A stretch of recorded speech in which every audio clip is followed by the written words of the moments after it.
আরে দাঁড়াও দাঁড়াও, ঠিক জায়গাতেই এসেছো। ওয়েলকাম টু এপিসোড 5 অফ কিছু কথা কিছু কাণ্ড। সকাল সকাল এক কাপ চা, এই লোকটাকে যে কোনোদিন খেতে দেখবো সেটা আমরা আশাই করিনি। সত্যি বয়স বাড়ার সাথে কত কিনা দেখতে হয়। ম্যাডামের আবার চা কফির প্রয়োজন নেই না, এতক্ষণ ধরে চায়ের ভিডিও দেখানোর আমার কোনো ইচ্ছাই নেই, কিন্তু ওই যে নিজেকে স্ক্রিন টাইম দিতে হবে। যাক, আমরা মাংকি টপি থেকে এখন এখানে এসে পৌঁছেছি। বলুন তো আমরা কোথায় যাচ্ছি? হ্যাঁ, অবশ্যই সেই ইম্পর্টেন্ট কাজটা করতে। হাঁটা স্পিড দেখে আপনি বুঝতেই পারছেন। ব্রেকফাস্ট করতে। এই ব্রেকফাস্টে সারবো, দেন সুন্দর করে রেডি হবো, রেডি হয়ে একেবারে গাড়িতে যে না একটু বরফটা উপভোগ করে দিই।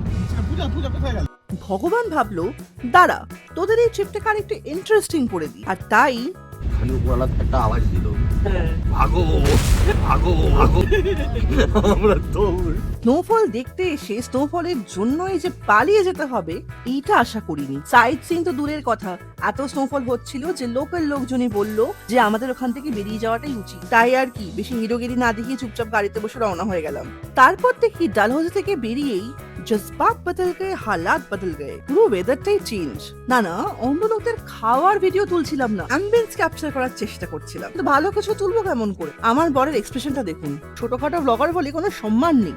এখন তাহলে মুড ঠিক করার একটাই উপায়, হ্যাঁ হ্যাঁ ভালো কিছু খেতে হবে। ও বলছিলাম ফলোটা কিন্তু ফ্রিতেই করা যায়। ওই দেখো, কথা বলতে বলতে তো পৌঁছেই গেলাম, কিন্তু কোথায় জানতে পারবে কিন্তু পরের এপিসোডে।